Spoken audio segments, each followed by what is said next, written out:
Hello, seekers of shadowed histories, and welcome once again to Grim Histories for Sleep. Tonight, our journey takes us across the sea to the Emerald Isle, to the beautiful, yet often harsh, landscapes of rural Ireland in the mid-1840s. We arrive on the very precipice of a catastrophe that would forever scar its people and its memory. And Gorta Mór, the Great Hunger, the Irish Potato Famine. But we are not here merely to recount the stark, brutal facts of starvation, disease, and emigration. Tonight, we don't just walk the green fields of Ireland as they begin to turn black with blight. We listen for a sound more chilling than any winter storm, the thin, high, mournful wail of the Banshee, the Banshee, the spirit woman of ancient lore whose ethereal cry, drifting across the bogs and hills, foretold a death in the family, a lament that would soon echo the collective grief of a starving nation. So, as the scent of peat smoke fills the air and the shadows lengthen over the stone-walled fields, we ask you this: could you survive, enduring not only the gnawing, relentless hunger that hollowed a generation and the callous indifference of a distant government, but also the spectral, heart-wrenching grief of the Banshee, her cry a constant, terrifying reminder that death walked hand in hand with famine through your land, perhaps even calling for you? If these immersive explorations into the darker tapestries of the past offer you a unique form of contemplative solace, please do consider liking this video and subscribing to Grim Histories for Sleep.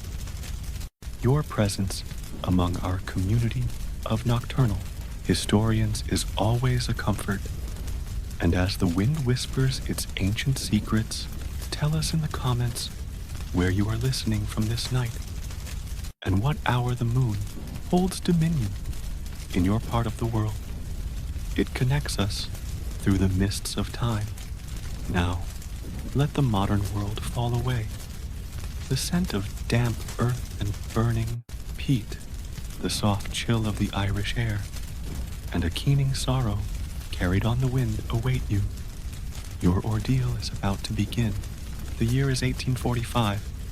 The summer has been strange, unnaturally damp, the air close and heavy, with fogs that cling to the fields long after sunrise. You are Seamus, a tenant farmer. Your life and the lives of your beloved wife, Aine, and your young children, tethered to a small rocky patch of land, clinging precariously to a hillside in County Clare.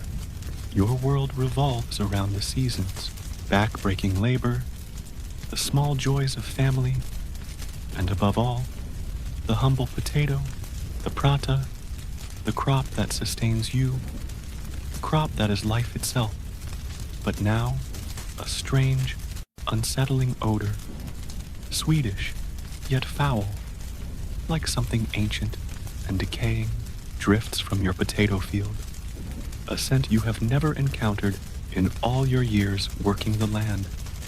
You walk through the rows, your heart heavy with a nameless dread.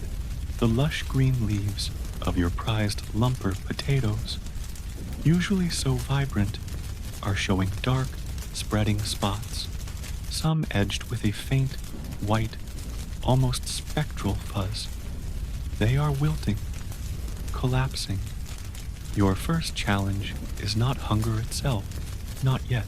It is this dawning, sickening fear for the coming harvest, the foundation of your family's survival, and with that fear comes an even colder trickle of unease, the half-forgotten memory of your old grandmother's tales, fireside stories from her own childhood, tales of past blights, of terrible famines, and of the Banshee, the keening woman, whose sorrowful cry, she swore, always came on the wind before the deepest sorrows fell upon the land or upon a family marked for death.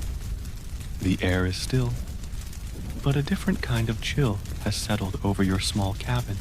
The summer of 1845 unfolds under a cloud of growing unease in your small corner of County Clare. The potato, the humble lumper, is more than just a staple food for you, Seamus, and your family. It is the bedrock of your existence. On your small patch of rented land, wrested from the rocky hillside, it is the only crop that can yield enough sustenance to feed your wife, Ine, your son, young Michael, and your little daughter, Sorcha. It is the crop that pays the rent to the often distant, usually indifferent, landlord. Its success or failure dictates whether your family thrives or starves. In your modern world, a failed crop might mean financial loss for a farmer, a rise in prices at the market. For you, in 19th century rural Ireland, the failure of the potato crop means a catastrophic existential threat. That strange, sweetish foul odor you first noticed in your field becomes more pervasive, a sickening miasma that clings to the damp air. The dark spots on the leaves of your potato plants spread with an alarming, unnatural speed, as if a hidden artist is painting your fields with the colors of decay. The lush, green tops, once a vibrant promise of the bounty beneath the soil, begin to wilt and blacken, collapsing into a slimy, putrid mess. This is not a familiar ailment, not one of the usual mildews or rots that might occasionally affect a portion of the harvest. This is something new, something aggressive, something that feels almost malevolent in its thoroughness. Whispers begin to circulate through the scattered cabins of your townland, carried on the wind like the spores of the blight itself. Old farmers, men who have tilled this unforgiving soil for generations, shake their heads, their faces grim, their eyes reflecting a deep ancestral fear. They speak of old tales, of fairy blights, of curses laid upon the land by the Ausi, the good people, the powerful and often capricious spirits of the mounds and raths, perhaps angered by some forgotten offense, some disrespect shown to their ancient dwellings. Others recall the ominous appearance of an unusual number of black crows, those feathered harbingers of ill fortune, congregating silently in the skeletal branches of the lone hawthorn tree that marks the boundary of your field, a tree itself often associated with the other world. You dig a few of the potatoes, your heart heavy with a growing dread. Some look sound on the outside, but when you slice them open, the flesh within is riddled with dark veins, already turning to a watery, foul-smelling mush. Others are already rotten in the ground, dissolving into a black slime at your touch. The stench is unbearable, the stench of death, of hope decaying. Ine watches you, her hand pressed to her mouth, her eyes wide with the fear that mirrors your own. Little Michael and Sorcha, too young to fully comprehend the magnitude of the unfolding disaster, nonetheless sense the oppressive cloud of anxiety that has settled over your small cabin. You try the traditional remedies, the desperate measures passed down through generations. You sprinkle the affected plants with holy water obtained from the parish priest, Father O'Malley. You and Ine spend hours picking off the diseased leaves, burning them in small, smoky fires. the acrid smoke stinging your eyes and offering no comfort. Some neighbors resort to even older, half-forgotten pagan charms, leaving offerings of milk or precious butter at sacred wells or ancient stones, hoping to appease whatever angry spirits might be responsible for this devastation. But the blight is relentless, impervious to prayer, to charm, to human effort. It sweeps through your field, and then you hear with a sinking heart through the fields of your neighbors, then the next townland, then the entire county. It is a creeping, unstoppable tide of black decay. Father O'Malley, a kind but careworn man, visits the afflicted fields, his face growing grayer with each passing day. He offers prayers, speaks of God's inscrutable will, of the need for repentance and fortitude. But you see the fear in his eyes too, the dawning realization that this is a calamity beyond his spiritual remedies. He speaks of reports from other parts of Ireland, even from England and the continent, of a similar scourge. But such news offers little comfort. It only amplifies the sense of a vast, inescapable doom. The contrast with a modern agricultural crisis is stark. Today, scientists would swiftly identify the pathogen, Phytophthora infestans, as it would later be named. They would study its life cycle, develop fungicides, breed resistant crop varieties. Information would be disseminated, support offered. Ideally, in 1845 Ireland, you are armed only with superstition, prayer, and a terrifying ignorance of the true nature of the enemy that is consuming your livelihood, your future, your children's daily bread.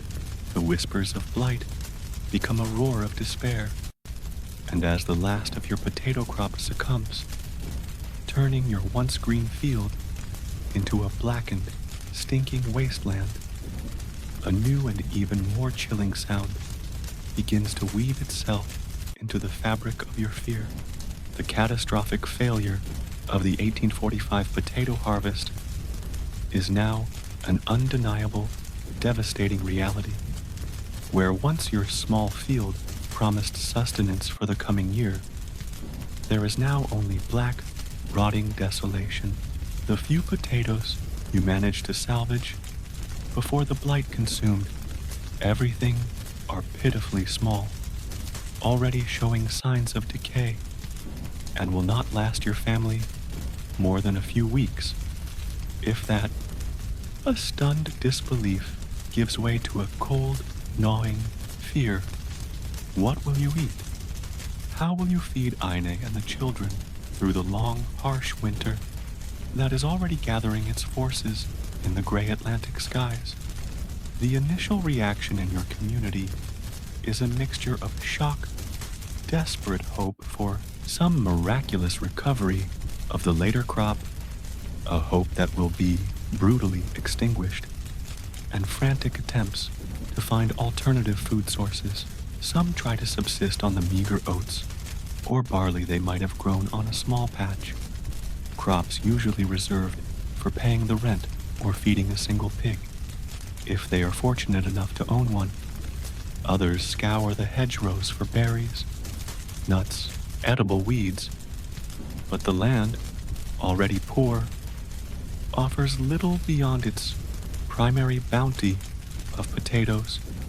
Appeals are made to the local landlord, a distant, often absentee figure, represented by a hard-faced agent whose primary concern is the collection of rent, not the welfare of the tenants. The government in far-off London is a vague, almost mythical entity. Its understanding of Irish rural poverty and its willingness to intervene effectively, severely limited by indifference, ideology, and a profound lack of comprehension of the scale of the impending disaster. It is on a still, unnervingly quiet night, a few weeks after the full extent of the blight has become clear, that you, Seamus, hear it for the first time with an undeniable, chilling clarity. The moon is hidden behind a thick shroud of cloud. The darkness in your small windowless cabin almost absolute, broken only by the faint, dying glow of the peat fire in the hearth. Aine is asleep beside you, her breathing shallow, her face etched with worry, even in slumber. Michael and Sorcha are huddled together on their straw pallet in the corner, mercifully oblivious. You are lying awake, your mind a turmoil of fear and desperate calculations. When the sound drifts in on the night wind, it is a high-pitched, mournful, ululating wail, a sound that seems to bypass your ears and pierce directly into your soul. It is not the cry of any animal you know, not the bark of a fox, nor the screech of an owl, nor the howl of a hungry dog. It is a sound of pure, unadulterated sorrow, a keening lament that rises and falls with an almost human cadence, yet possesses an ethereal, otherworldly quality that makes the hairs on the back of your neck stand on end. It seems to come from the direction of the old, overgrown ring fort on the crest of the hill overlooking your townland, a place long rumored to be a dwelling of the Ios Sea, a place children are warned never to approach after dark. Aine stirs beside you, her eyes snapping open in the darkness. She clutches your arm, her fingers like ice. A chez-moi, she whispers, her voice trembling. And Cluin tu esin? Do you hear that? You nod, unable to speak, your throat constricted by a primal fear. The folklore is too deeply ingrained, the tales of your grandmother too vivid in your memory. The Banshee and B&C, the spirit woman, the fairy woman, whose sorrowful cry, it is said, always foretells a death in certain ancient Irish families. Her lament a warning that a soul is about to depart this world. Is your family, the O'Connells, one of those ancient lines, though now reduced to tilling a few rocky acres? Or is her cry tonight for a wider sorrow, for the death of the land itself, for the community that is about to face an unimaginable trial? You try to rationalize it, to offer Aine some comfort, though your own heart is pounding. It is just the wind in the thorn trees. A store, you say, your voice little more than a croak, or perhaps a vixen calling for her mate. But you don't believe it, neither does she. The sound is too deliberate, too filled with an intelligent, inconsolable grief. It continues for what seems an eternity, rising and falling, a thread of pure sorrow woven into the fabric of the night, before finally fading away, leaving behind a silence even more profound, more terrifying than the cry itself. Sleep is impossible. Now, you and Aine lie there in the darkness, clinging to each other, the unspoken fear a cold presence between you, the rotting potatoes in the small pit outside your cabin, their foul odor a constant reminder of your earthly plight, now seem a secondary concern to this new, supernatural dread. The Banshee has cried. Death is near. A few days later, your worst fears are confirmed. Old Man O'Malley, your nearest neighbor, a kind elder from a family long respected in the area, a family whose cottage lay in the direction of that terrible, keening cry, is found dead in his bed. He had complained of a sudden fever and pains in his chest the day before, then passed quietly in the night. The villagers shake their heads, their faces grim. The Banshee had called for him. Her warning was true, and as the old man's body is carried to the small, overcrowded graveyard, a new, more personal terror takes root in your heart, Seamus. The Banshee has shown her power. Whose door will she keen outside next? The death of old man O'Malley, so soon after the Banshee's chilling lament was heard near his dwelling, casts a fresh pall of dread over your small community in County Clare. The fulfillment of her awful prophecy lends a terrifying credence to the ancient folklore, and now every unexplained night sound, every gust of wind that sighs around the eaves of your cabin, carries the imagined echo of her keening, but a more immediate, more tangible horror is beginning to assert its dominion, and Gorta, the hunger, with the potato crop entirely lost, the meager stores of salvaged, often already tainted, tubers dwindle with alarming speed. What little grain, like oats or barley, that tenant farmers like yourself, Seamus, might have cultivated on a small plot was usually earmarked for the landlord to pay the rent or to feed a precious pig that could mean the difference between mere poverty and utter destitution. To eat that grain now is to invite eviction, to lose the very land that, however barren this season, represents your only hope for the future. Yet, the gnawing emptiness in your belly, and far worse, the pinched, pale faces of Aine and your children, Michael and Sorcha, begin to erode all other considerations. The historical reality of 19th century Ireland was that millions, particularly in the impoverished West, were almost entirely dependent on the potato for sustenance. It was a crop that could produce a high yield on small plots of poor soil, making it the cornerstone of a precarious existence. Its failure was not just an agricultural setback, it was the collapse of an entire way of life, sentence of slow starvation.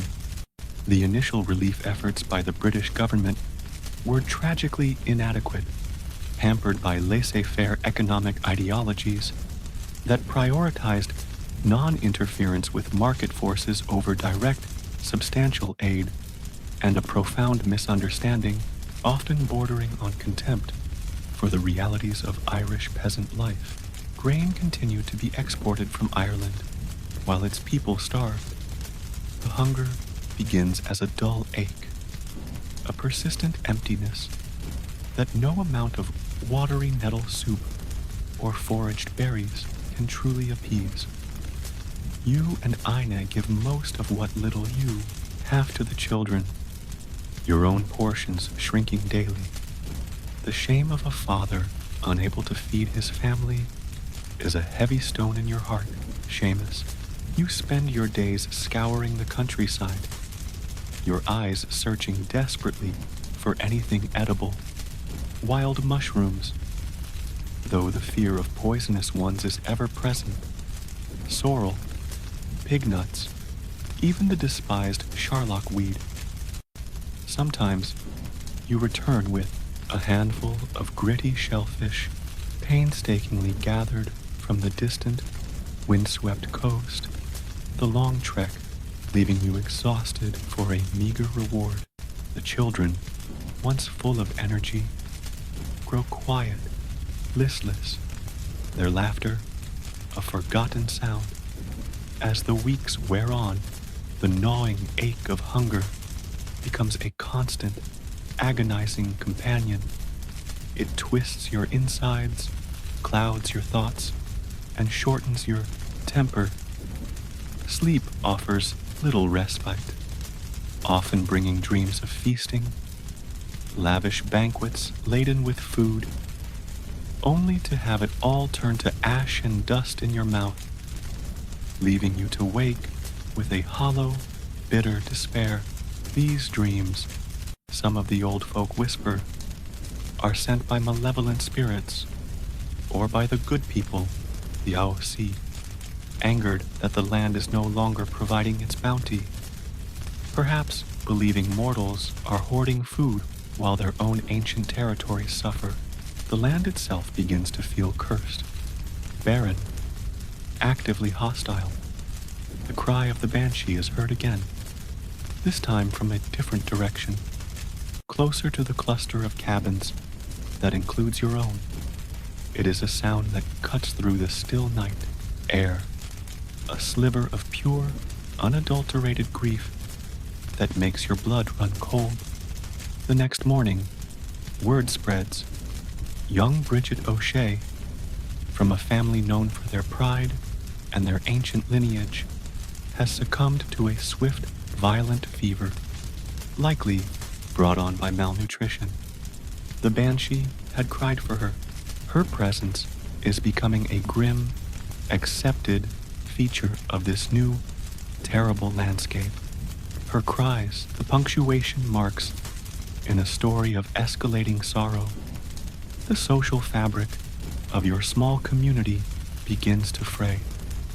Where once there was cooperation and mutual support, now there is a growing desperation, a fearful self-preservation. The small acts of kindness, a shared handful of meal, a bit of leftover buttermilk, become rarer.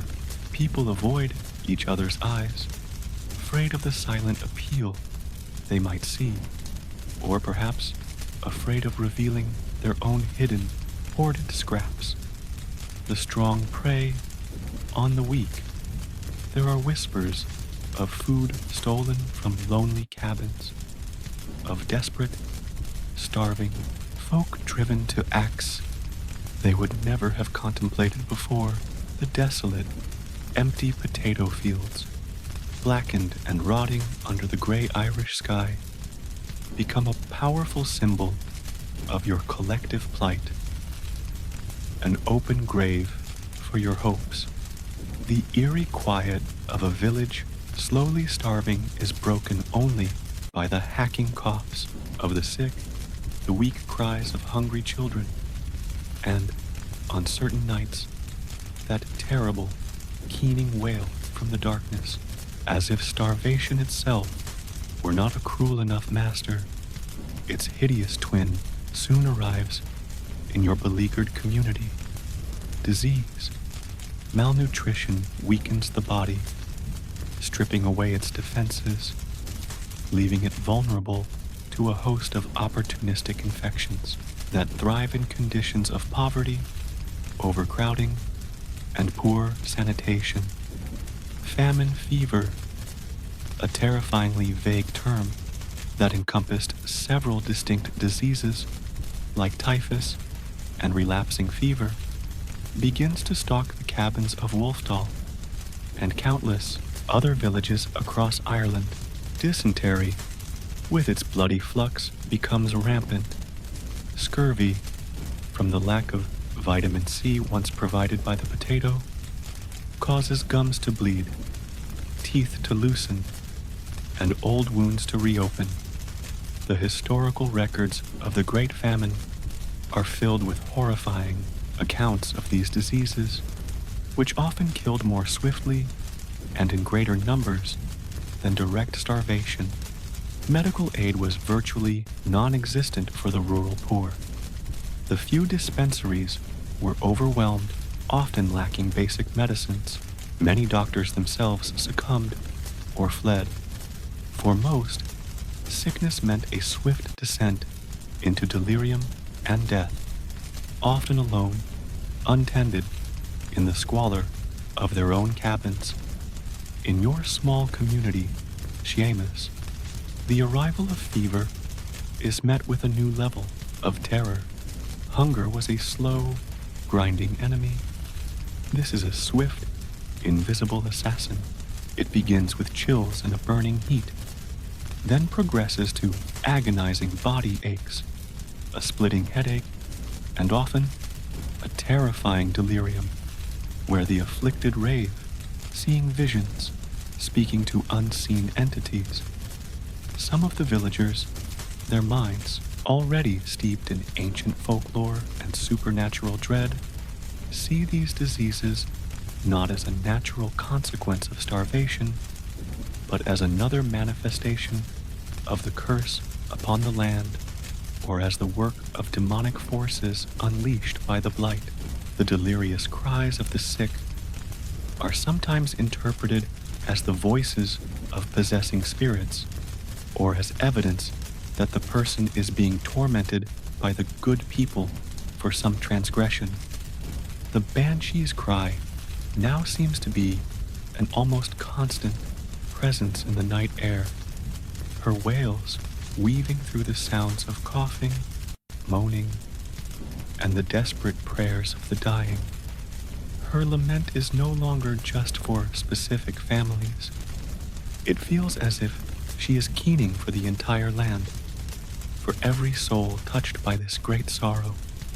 One misty dawn, as you are returning from a fruitless search for firewood, you see a figure by the riverbank, near the ancient standing stones. A tall woman, shrouded in a long, gray cloak that seems to melt with the mist. Her head bowed, her long, dark hair obscuring her face. She is utterly still, a statue of grief.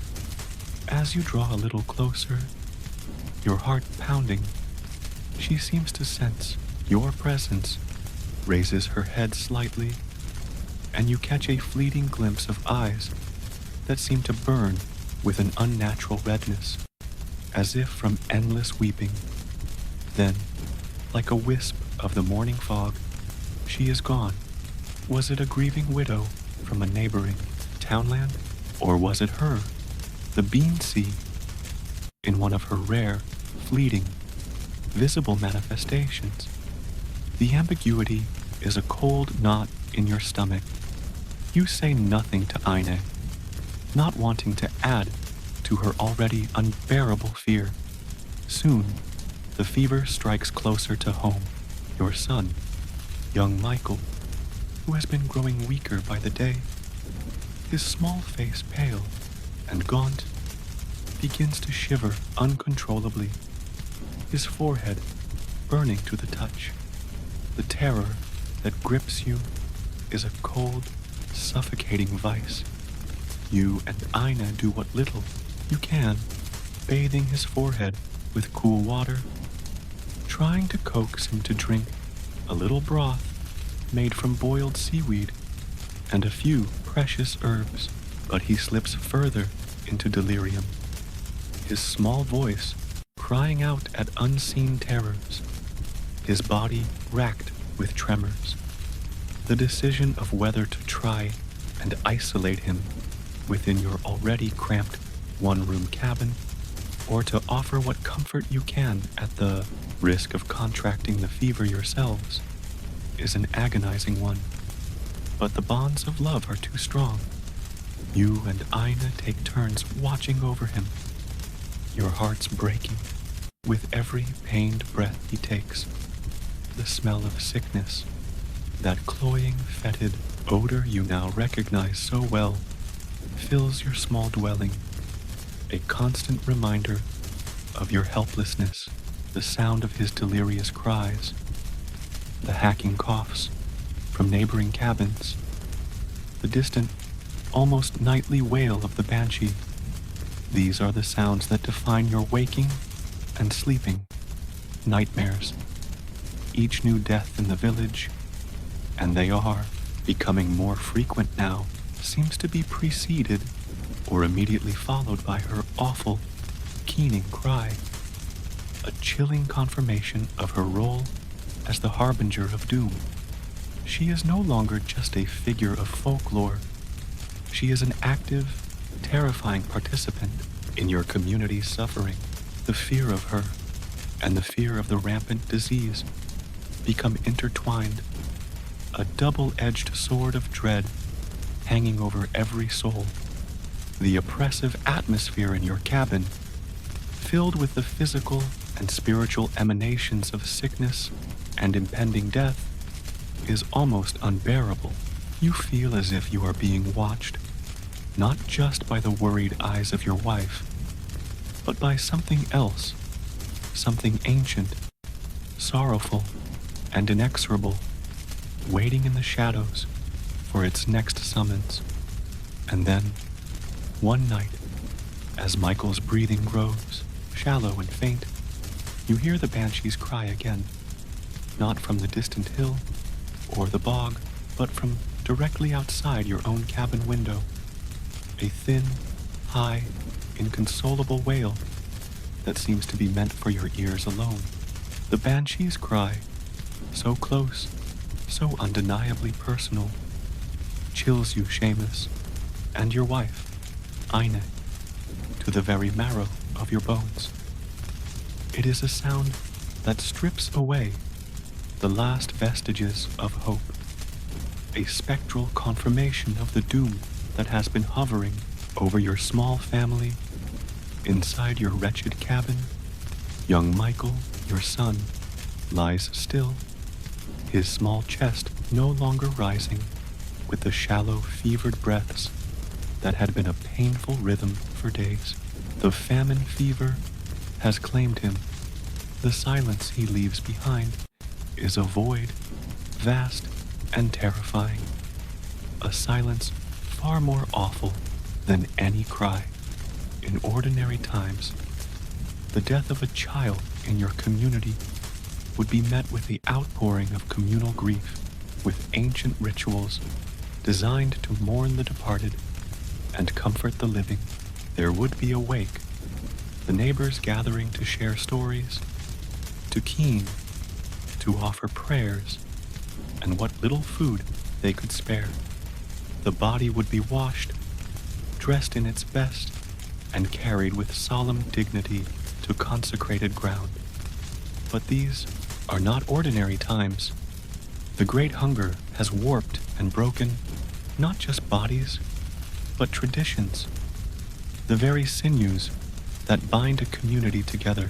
Fear of contagion and the sheer overwhelming number of deaths has made such rituals a dangerous luxury, often an impossibility. Ain is inconsolable, her grief a raw, keening sound that mirrors the Banshee's own lament, a sound that tears at your own shattered heart. You hold her, your own body racked with a silent, shuddering sorrow, the gnawing ache of hunger momentarily forgotten, replaced by the even more profound ache of loss. To lose a child is a sorrow beyond measure in any age. To lose a child to starvation and disease in a land that should offer sustenance while you are powerless to prevent it is a torment that eats at the soul. Guilt, a terrible, irrational companion to grief, whispers that you failed, that you were not strong enough, not clever enough to protect your own flesh and blood. The terrible task of burying your son falls to you. There is no coffin, no shroud, other than a piece of ragged sacking. The graveyard is miles away, and you lack the strength for such a journey, nor would the priest, Father O'Malley, likely be able to attend, himself overwhelmed by the dying and the dead.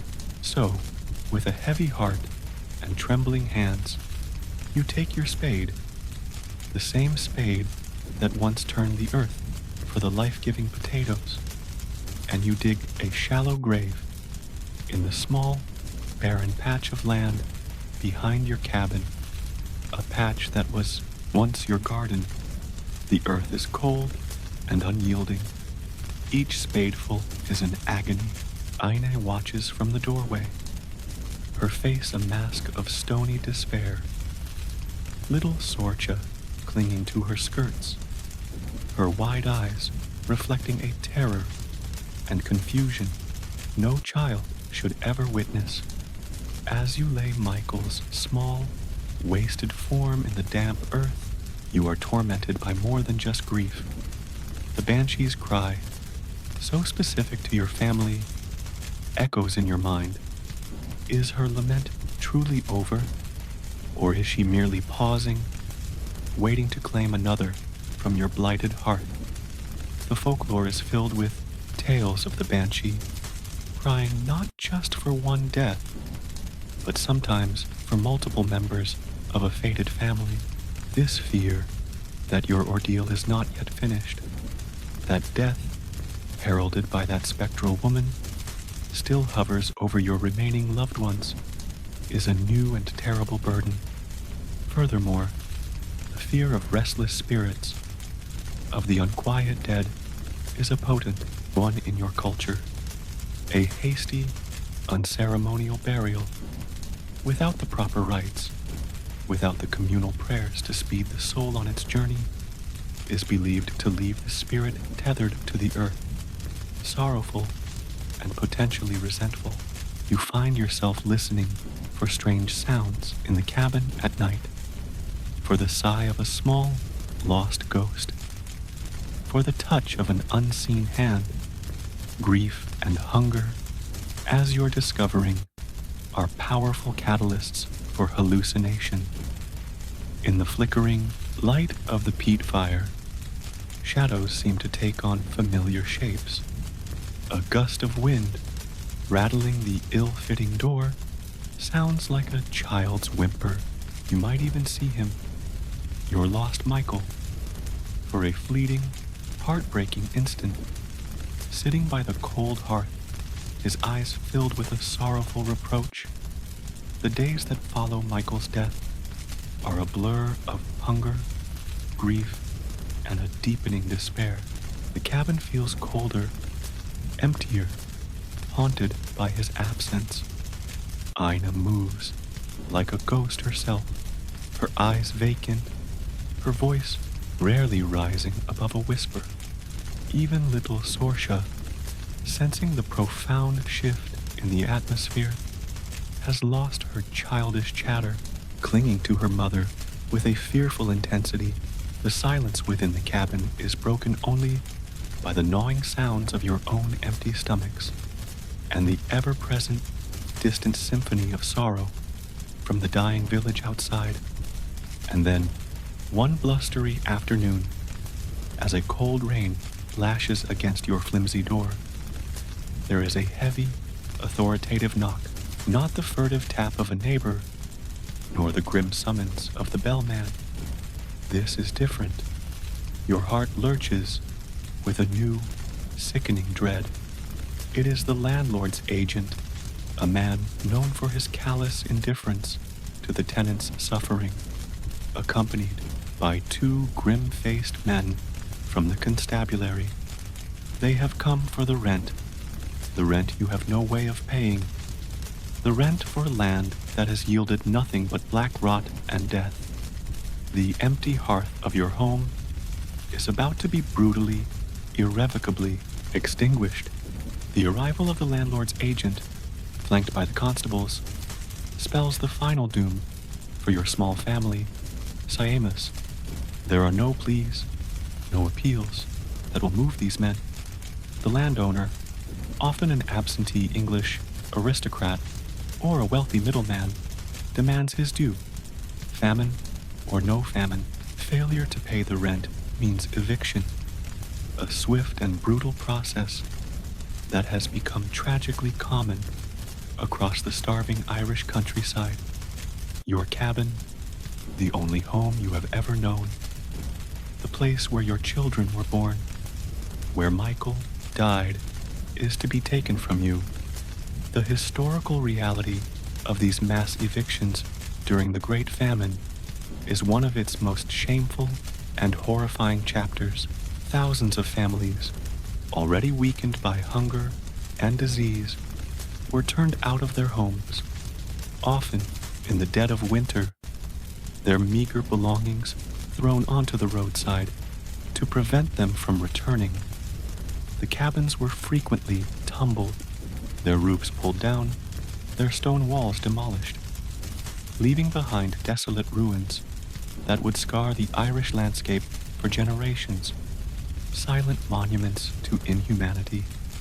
You, Aine, and little Sorcha, who now coughs with a dry, racking sound that terrifies you, are forced out into the lashing rain with nothing but the ragged clothes on your backs and perhaps a single precious blanket. The agent directs the constables to begin the destruction of your home. The sound of the thatch being torn from the roof, of the stone walls crumbling under crowbars, is the sound of your life being dismantled, your roots being violently ripped from the earth. There is a cold, methodical cruelty to it that chills you more than the wind and rain. You join a desperate, sorrowful procession on the roads, the road of sorrows, as it might well be called. Thousands of other evicted families, skeletal figures wrapped in rags, trudge aimlessly through the mud and desolation, their faces hollow with hunger, their eyes vacant with despair. Old men, women carrying infants already blue with cold, children with swollen bellies and spindly limbs. It is a vision of hell on earth. The landscape itself seems to mourn. The fields black and barren, the trees skeletal and leafless under the gray, weeping sky. Ruined, roofless cabins stand like empty eye sockets in a skull, their hearths cold, their memories scattered to the winds. The folklore of the land takes on a new, more terrifying resonance in this landscape of despair. Tales of hungry grass, the fear gortash, abound. Patches of ground, often near old battlefields or forgotten graveyards, where if an unwary traveler steps, they are overcome with an insatiable, supernatural hunger that can only be appeased by an immediate offering of food, lest they perish on the spot.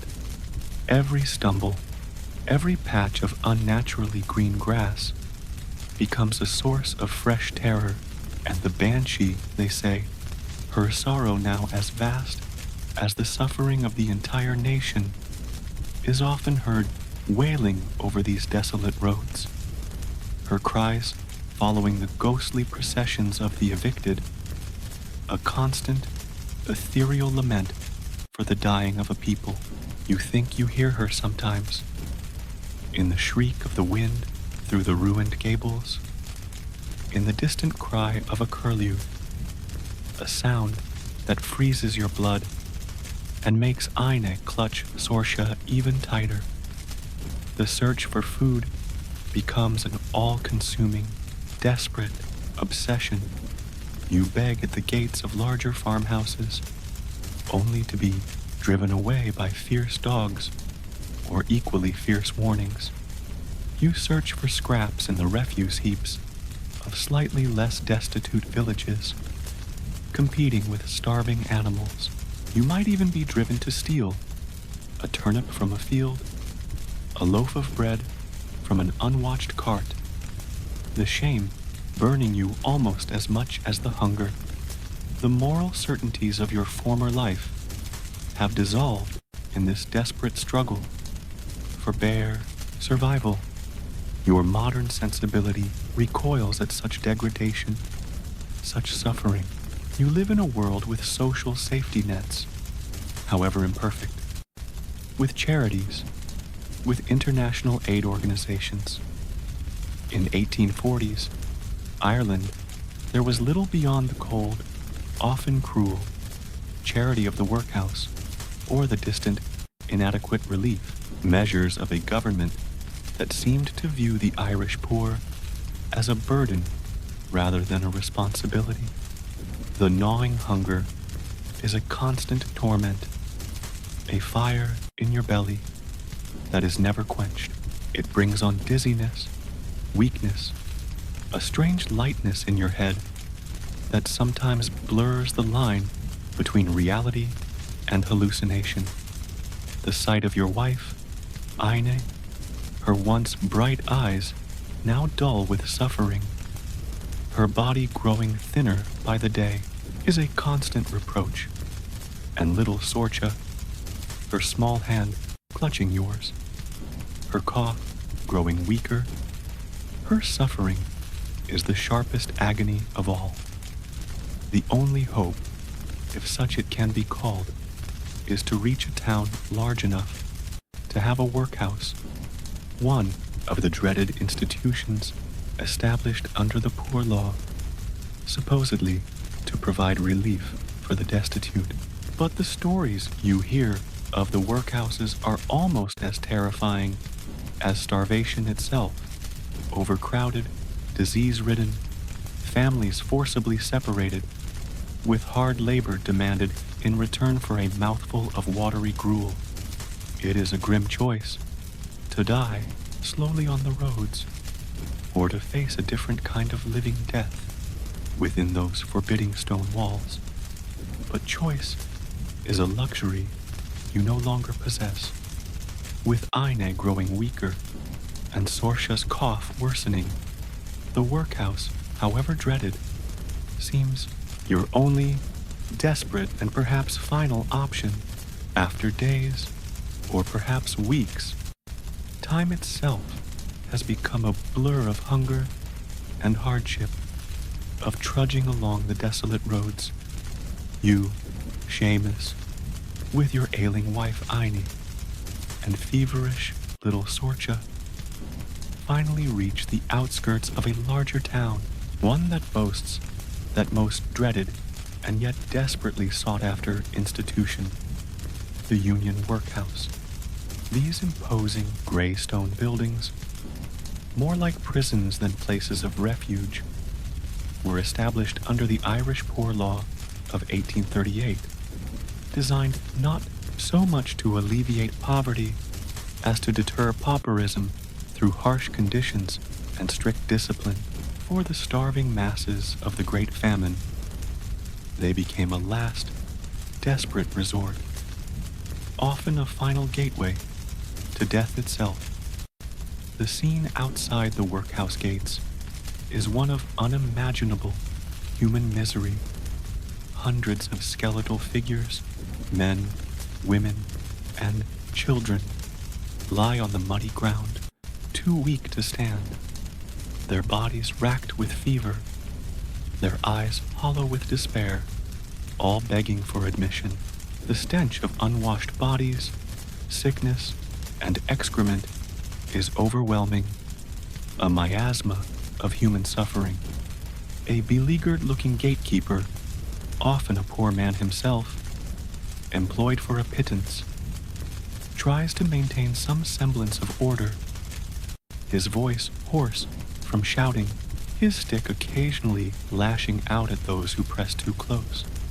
To gain entry to the workhouse, you must first be deemed destitute by the Board of Guardians, a process that often involves invasive questioning and a complete stripping away of any remaining dignity. And even if admitted, the price is steep. Families are forcibly separated, men to one wing, women to another, children over a certain age to yet another. This cruel tearing apart of families, often the only source of comfort and support left to the starving, is one of the most hated aspects of the workhouse system. The food provided is meager, usually watery stirabout, oatmeal porridge, or black bread, barely enough to sustain life, and often of such poor quality that it contributes to the rampant dysentery. Work is compulsory, back-breaking labor for those still capable, stone-breaking for men, spinning, or laundry for women. in return for this bare subsistence. You, Seamus, face an agonizing choice.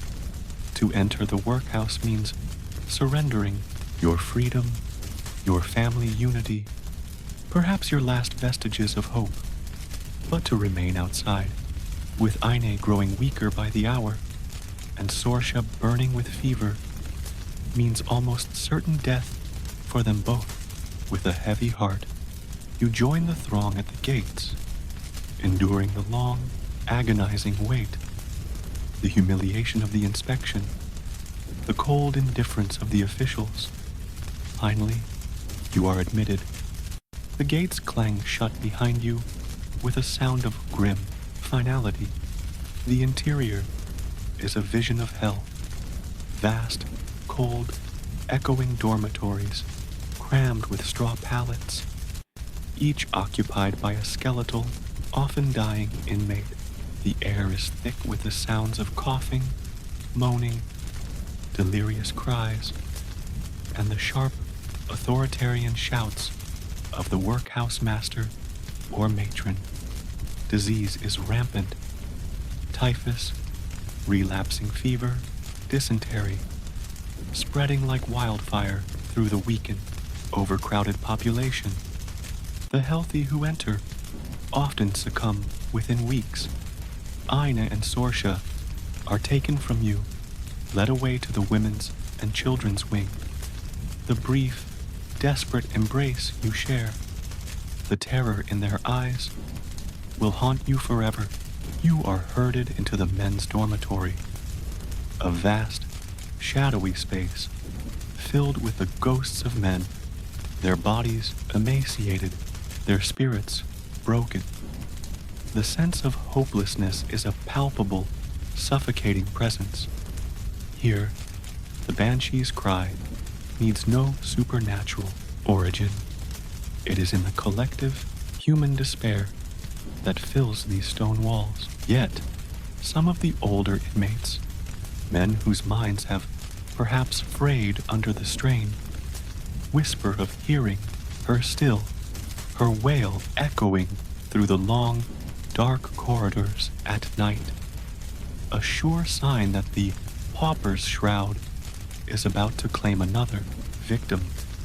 Some even claim to see her, fleeting, gray shadow gliding through the fever wards, her red eyes weeping for the endless tide of death. You are assigned your tasks, perhaps breaking stones, in the yard under the watchful eye of a brutal overseer, your already weakened body screaming in protest. The days become an indistinguishable blur of hard labor, meager rations, and the constant, soul-crushing presence of death and disease. You search for news of Aine and Sorsha, but information is scarce, contact forbidden. The workhouse, designed to be a deterrent, has become a highly efficient processor of the dying. It is here, in this man-made hell, that the full weight of your nation's tragedy and your own personal despair threatens to crush you entirely.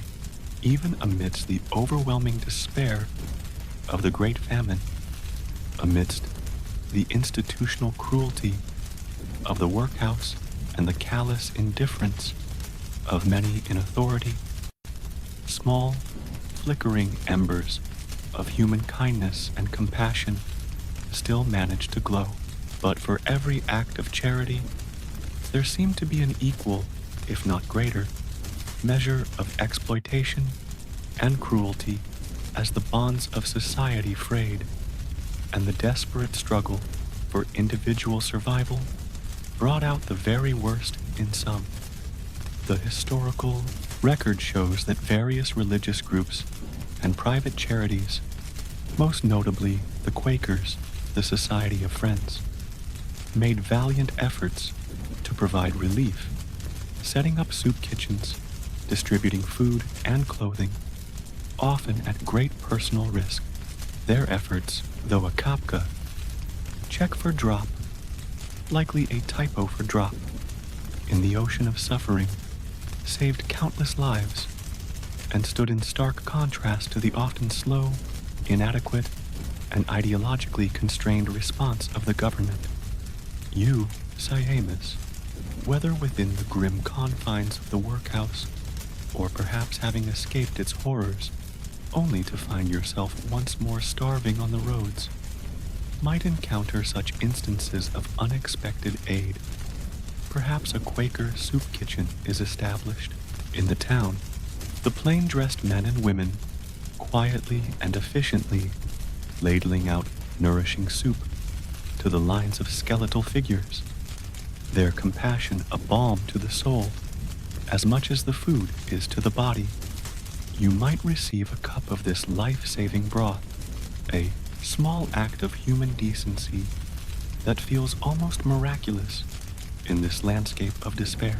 Or perhaps, on the road, a kindly farmer from a slightly less affected area, his own stores dwindling, but his heart still moved by pity, shares a few potatoes or a handful of meal with you and your family, a gesture of solidarity that rekindles a tiny spark of hope. These acts of kindness, however, are often overshadowed by the cruelty and opportunism that flourish in times of such extreme desperation. The term superism became notorious during the famine. The practice by some Protestant evangelical groups of offering food and aid only to those starving Catholics willing to renounce their faith and convert. For a devoutly Catholic population, this was a monstrous choice: to betray their soul for a bowl of soup, to trade eternity for a few more wretched days of earthly existence. You might witness this terrible dilemma, see families torn apart by it, or even face the agonizing temptation yourself, your gnawing hunger warring with your deepest spiritual convictions.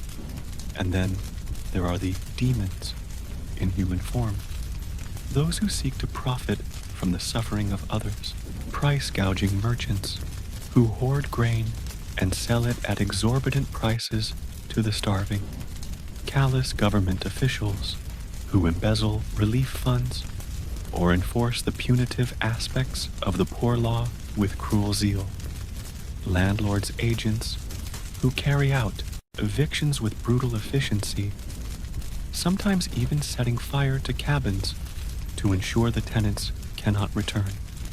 These individuals, in the eyes of the suffering populace, are as monstrous, as malevolent as any supernatural entity. They are the human embodiment of the famine's cruelty, their actions seemingly devoid of all compassion, all humanity. The folklore of the time might even incorporate these figures into its supernatural tapestry. A particularly cruel eviction agent might be whispered to have the evil eye, or to be in league with dark forces. A merchant who amasses wealth while others starve might be seen as having sold his soul to the devil. In a world where the boundaries between the natural and supernatural are blurred, human evil can easily take on demonic dimensions. You, Siamus, navigate this treacherous landscape of saints and sinners, your trust in human nature repeatedly shattered, and then, perhaps unexpectedly, restored. You learn to identify the telltale signs of those who would exploit your desperation, and to cherish the rare encounters with those who offer genuine, selfless aid. The Banshee's cry might herald physical death, but the actions of these human demons bring a different kind of death, the death of hope, the death of faith in one's fellow man. Conversely, an unexpected act of kindness can feel like a divine intervention, a sign that even in the deepest darkness, the light of humanity has not been entirely extinguished. This constant oscillation between despair and fleeting hope, between cruelty and compassion, becomes another layer of your psychological torment. As year after year, the potato crop fails, 1846 brings an even more devastating and widespread blight than 1845, and 1847, Black 47, marks the famine's most horrific peak. A profound sense of hopelessness settles over the land and its people. The initial belief that this was a temporary scourge, a single bad harvest that could be endured, gives way to a terrifying conviction that something more fundamental, more deeply malevolent is at work. The land itself, the very soil that once nurtured and sustained them, now seems cursed, actively hostile, refusing to yield anything but black rot and despair. This belief in a cursed land has deep roots in Irish folklore and history, often linked to ancient transgressions, angered spirits of place, or the breaking of sacred pacts. In the context of the Great Famine, such beliefs offered a framework, however terrifying, for understanding an otherwise incomprehensible catastrophe. If the land was cursed, then perhaps human effort was futile. Perhaps only supernatural remedies or divine intervention on a massive scale could lift the affliction. The failure of prayers and the official remedies offered by the church also leads to a crisis of faith for many. How could a benevolent God allow such suffering, such widespread, indiscriminate death, especially among the innocent children? Father O'Malley and priests like him across Ireland struggle to offer comfort and explanation, often falling back on interpretations of the famine as a divine punishment for the sins of the people, a trial sent to test their faith, or a mysterious working of God's inscrutable will. But for many, like you, Siamus, watching your family and neighbors perish in slow agony, such explanations ring hollow, offering little solace against the overwhelming reality of starvation and disease. Your own faith, once a simple, unquestioning bedrock of your existence, is severely shaken. You still go through the motions of prayer, but your words feel empty, unheard. You look at the suffering around you, at the skeletal figures, the mass graves, the constant presence of death, and you wonder where God is in all this. Has he abandoned Ireland? Has he turned his face away? In their desperation, some people turn away from the church and towards older, pre-Christian beliefs and practices. There are hushed whispers of secret rituals being performed at ancient ring forts or standing stones, attempts to appease the Aosi, the fairies, who many believe control the fertility of the land and may have been angered. Offerings are left at sacred wells, not just of milk or butter, but perhaps, in the darkest desperation, of something more. These are acts born not of malice, but of a profound need to find some agency, some way to influence the terrible forces that seem to have been unleashed upon them. The Banshee's cry, once a specific portent for certain families, now seems to have become a lament for the entire dying land. Her wails are reported more frequently from more locations, as if she too is overwhelmed by the sheer scale of the sorrow.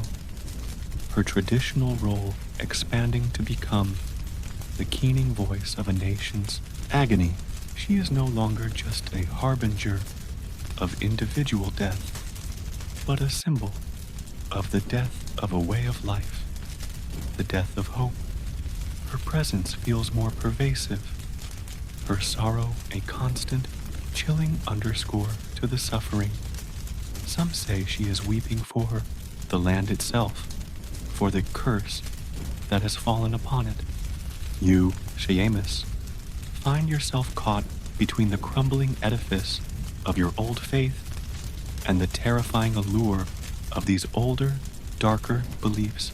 Do you cling to the teachings of Father O'Malley, to the hope of divine mercy, or do you listen to the whispers of the old women who speak of forgotten gods and ancient pacts that might be renewed? The rational explanations for the blight, the fog from the east, the new disease, seem inadequate to explain the sheer, unrelenting horror, the idea of a curse, of an angered deity, of a land actively rejecting its people, begins to feel almost plausible in a world where all other certainties have dissolved. The desolate landscape itself seems to reflect this spiritual crisis. The fields are black and empty. The cabins stand ruined and silent, their hearths cold. The wind sighs through the skeletal trees like a mournful dirge. It is a land that feels truly forsaken by God and by man. And in this cursed, broken land, the cry of the Banshee is the only constant, the only voice that seems to comprehend the true depth of Ireland's sorrow. For many of the starving Irish, as the famine grinds on with no end in sight, a single, desperate word begins to offer a sliver of hope, however perilous: emigration. The New World, America, Canada, Australia, beckons as a distant, almost mythical land of opportunity, a place where food is plentiful, where land might be had, where a new life might be forged, free from hunger, disease, and the tyranny of landlords and a seemingly indifferent government. But the journey itself is an ordeal of unimaginable horror, undertaken on vessels that would earn the grim sobriquet coffin ships. The decision to emigrate is an agonizing one. It means leaving behind everything you have ever known: your home, if you still have one, your community, the graves of your ancestors, the very soil of Ireland that, despite its current curse, is still your motherland. It means scraping together every last penny, often selling your last meager possessions, or relying on the charity of relatives already abroad to afford the passage. And it means entrusting your life and the lives of your family to ships that are often overcrowded, unsanitary, poorly provisioned, and captained by men whose concern for profit far outweighs their concern for their human cargo. You, Seamus, having perhaps endured the horrors of the workhouse, or having somehow survived on the roads, might now face this terrible choice. Ain, if she is still with you, might be too weak for such a journey. Little Sorcha, if she has survived the fevers, is a fragile flame that could easily be extinguished by the rigors of an Atlantic crossing. Yet, to stay in Ireland seems to offer nothing but certain slow starvation or death by disease.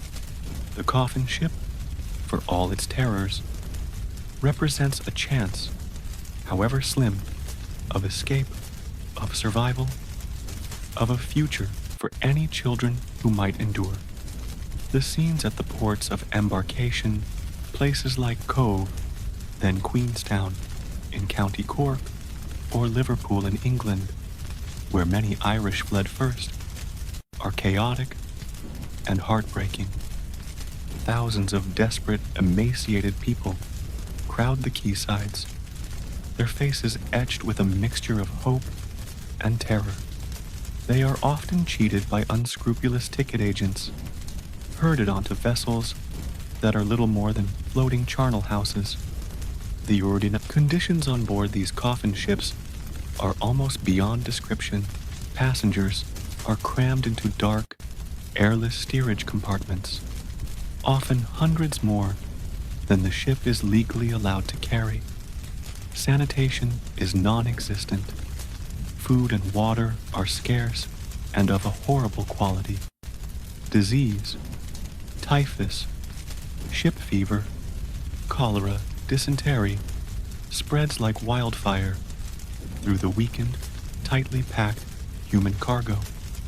The journey across the Atlantic can take weeks, sometimes months, depending on the weather and the condition of the ship. For many, it is a voyage into oblivion. The mortality rate on these vessels is horrific, sometimes as high as 20 or 30%.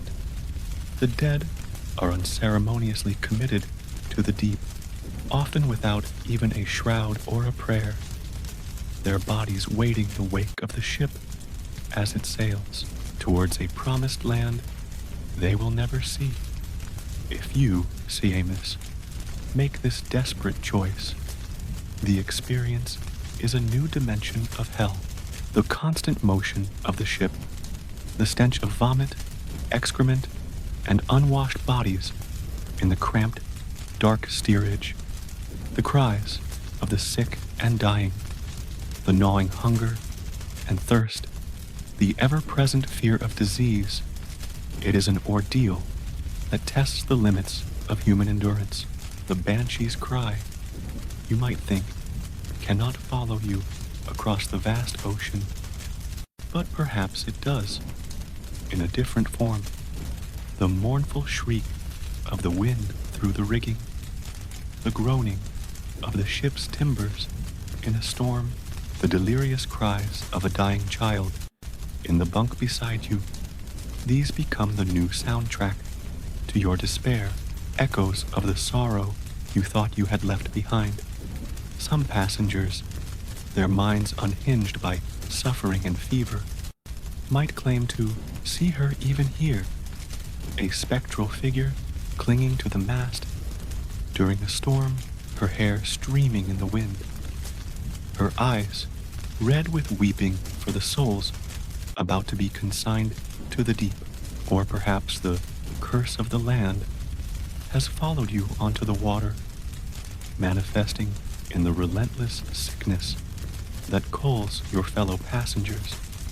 The hope of the new world is a distant, flickering candle in this overwhelming darkness. Will you survive the voyage? Will your family, if any remain with you, endure? And if you do reach those fabled shores, what awaits you? A land of welcome and opportunity, or a new form of hardship, poverty, and prejudice in a strange and often hostile country? The coffin ship's promise is a treacherous one, a desperate gamble where the stakes are life itself, and the odds are cruelly stacked against you. The green fields of Ireland are far behind, but the sorrow and the hunger travel with you, a relentless cargo of grief. Whether you are still trapped in the dying heart of rural Ireland, enduring the horrors of a workhouse, wandering the desolate roads, or confined to the pestilential belly of a coffin ship, one common companion to extreme, prolonged starvation and overwhelming psychological trauma is the fraying of the mind itself. As your body wastes away, Seamus, as your spirit is battered by an unrelenting onslaught of grief, fear, and despair, the very boundaries of reality can begin to dissolve. Hallucinations, vivid and terrifying, or sometimes achingly, deceptively beautiful, can become as real or even more real than the grim world around you. The historical accounts of famine, victims often speak of this mental unraveling, People would see visions, hold conversations with the dead, or exhibit strange, erratic behavior as their brains, starved of essential nutrients, began to malfunction. For you, these hallucinations might take many forms, each one a cruel reflection of your deepest losses and most profound fears. Perhaps, in the depths of your hunger, you begin to see feasts, not just memories of past meals, but vivid, almost tangible visions of tables laden with food, roasted meats, mountains of floury potatoes, a particularly cruel trick of the mind, steaming loaves of bread, flagons of milk and ale. You can almost smell them, almost taste them. You reach out a trembling hand, only for the vision to dissolve into the grim reality of your empty bowl, your gnawing belly, leaving you with an even more profound sense of desolation and despair. More commonly, and more terrifyingly, you might begin to see those you have lost. Your son, Michael, his small face pale but smiling, might appear to you in the twilight of your cabin, or in the shadows of the workhouse dormitory, or even amidst the heaving bodies in the steerage of the ship. He might seem to beckon to you to speak your name, his voice a clear, sweet echo in the cacophony of your suffering. Is it a comforting presence, a true visitation from the spirit world, or is it merely your grief-stricken mind conjuring a phantom to fill the aching void? The ambiguity is a fresh torment. You might speak to him, reach out to him, only to have him fade away, leaving you more alone, more heartbroken than before. And the Banshee, her presence, already so potent in the folklore and in the terrified whispers of the community, might now manifest directly to your starving, traumatized mind in a far more intimate and terrifying way. No longer just a distant wail on the wind. You might see her in a delirious fever dream, or even in a moment of waking hallucination.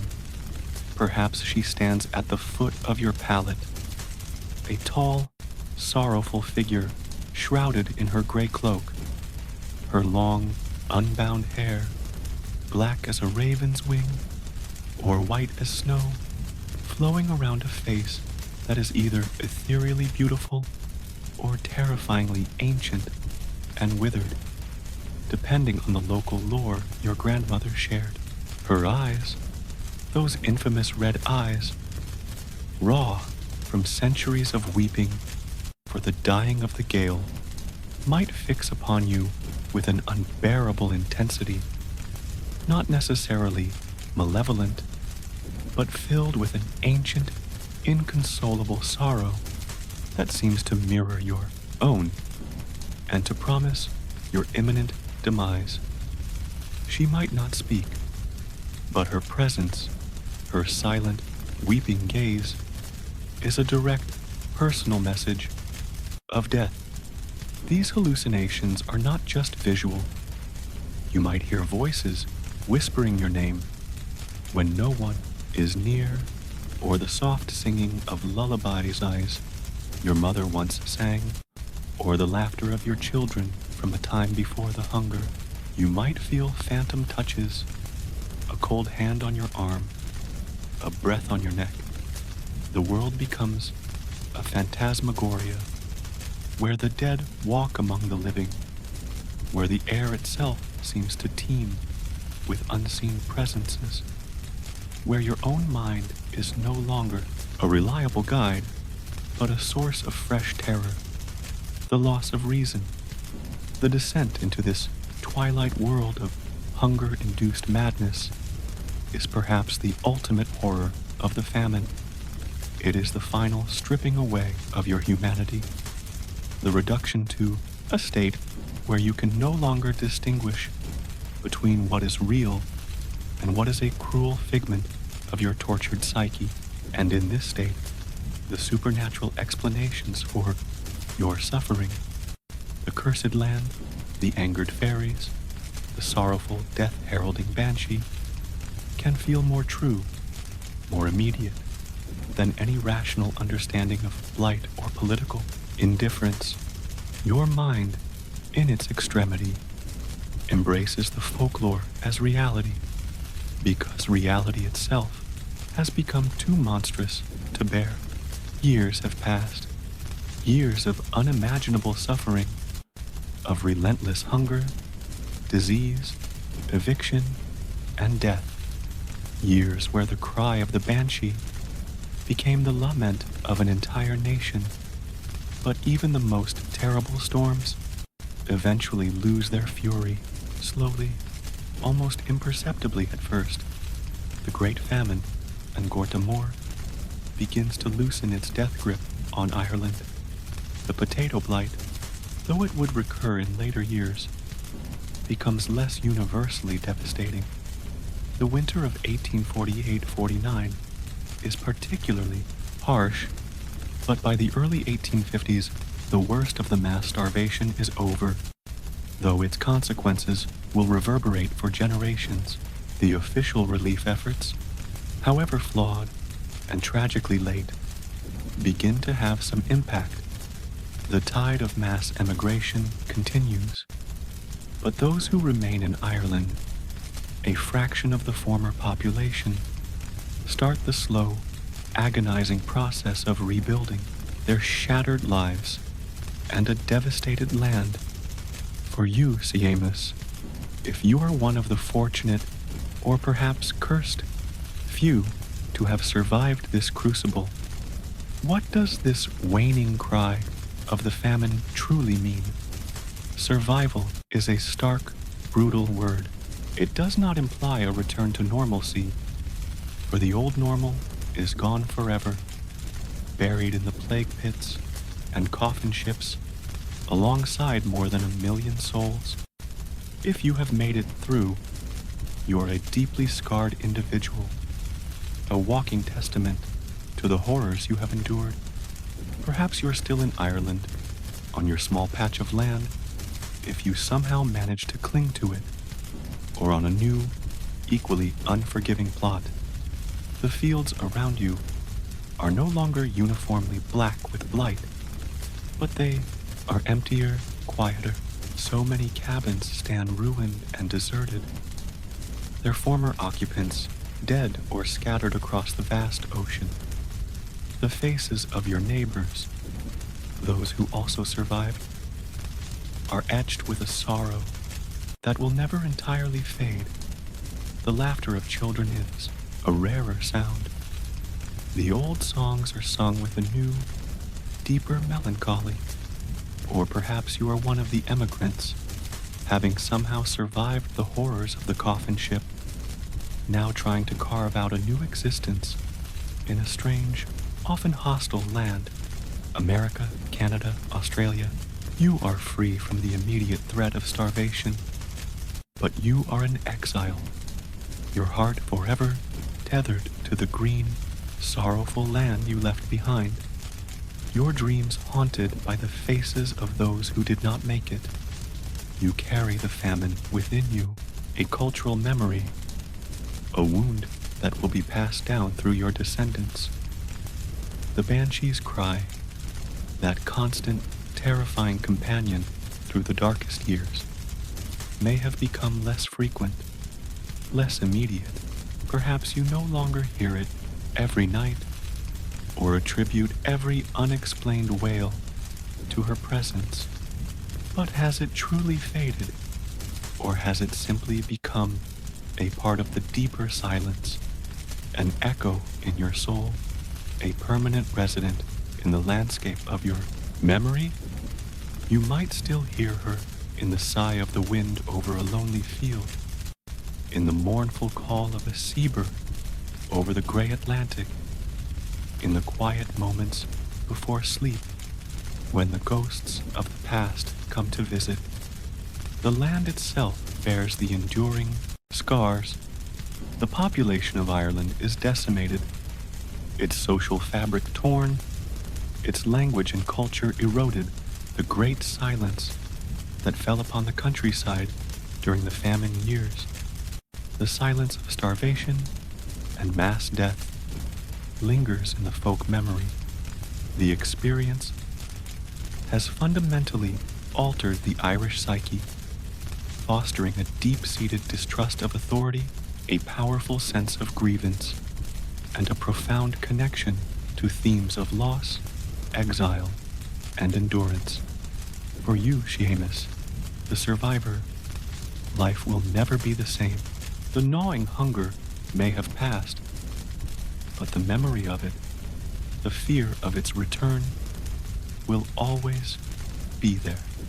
The faces of your lost loved ones, Michael, perhaps Ine, countless neighbors and friends, will be etched in your mind.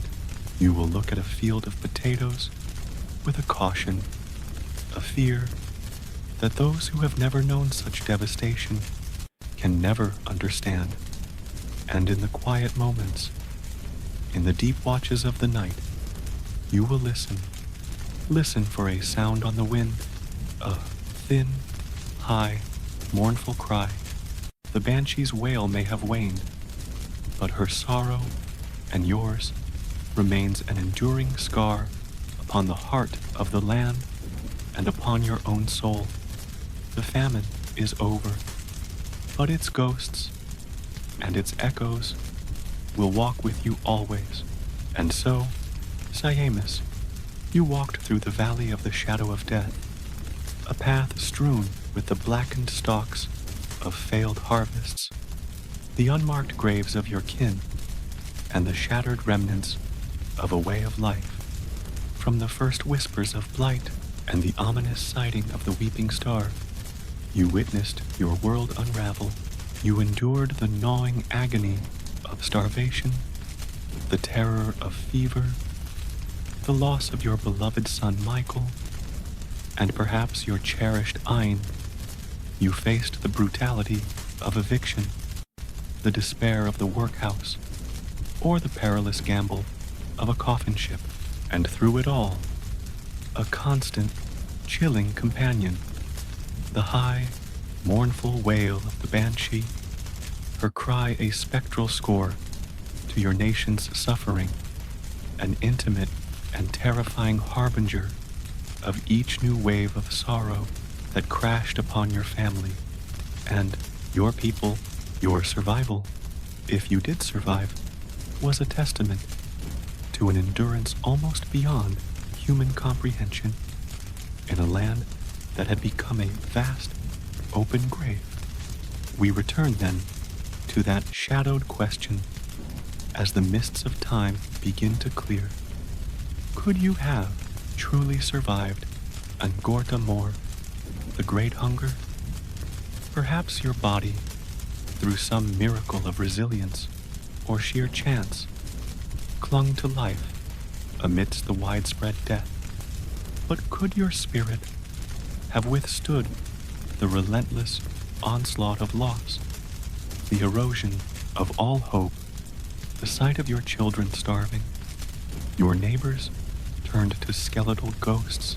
Could you have borne the weight of a supernatural dread that gave voice to your deepest fears, where the cry of an ancient spirit was the surest sign that death was at your very door, and the land itself seemed to weep for its cursed, abandoned children? Such an experience would not merely scar, it would fundamentally remake an individual, and indeed, it remade a nation. For an Irish farmer like you, Seamus, whose life was so intimately bound to the soil, to family, to community, and to a rich tapestry of ancient faith and folklore, the famine was an apocalyptic rupture.